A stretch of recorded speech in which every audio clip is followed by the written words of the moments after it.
ఇక నారాయణపేట జిల్లా ముక్తల పట్టణంలో రాఘవేంద్ర కాలనీలో దొంగలు బీభత్సం సృష్టించారు. విద్యుత్ శాఖపై లైన్ మెన్ గా విధులు నిర్వహిస్తున్న మన్యం కొండలు ఇంట్లోకి చొరబడ్డారు. అయితే అర్ధరాత్రి కుటుంబ సభ్యులు నిద్రలో ఉండగా ఇంట్లోకి చొరబడే బీర్వాలో ఉన్న 12 తులాల బంగారు ఆభరణాలు తీసుకెళ్లారు. బాధితులు ఫిర్యాదు మేరకు పోలీసులు కేసు నమోదు చేసి దర్యాప్తు చేస్తున్నారు.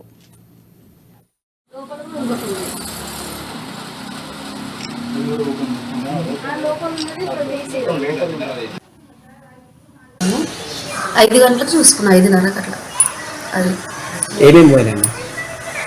పాపడ పిల్లలవి ఉన్నాయి, చైన్స్, కమ్మలు, బ్యాచ్ లైట్, చిన్న చిన్న వస్తువులు ఉన్నాయి. 12 తులాల దాకా అయితే. డబ్బులు ఏం పోలేదు. అవి నేను దాపెట్టుకునే చిన్న చిన్న అదే పాత నోట్లు ఉంటాయి కదా, అవి పోయినాయి. చిట్టీలు పోయినాయి. మనం కొన్న గోల్డ్ ఉంటాయి కదా, అన్నీ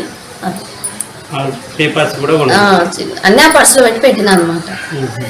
పర్సు 2 పర్సులు సరిపోయాయి. పెట్టుకోలేదు. 5 years నుంచి ఓపెన్గానే పెట్టుకోండి. ఇప్పుడు కాదు, ఎప్పుడు ఎండగానే ఓపెన్ ఉంటుంది.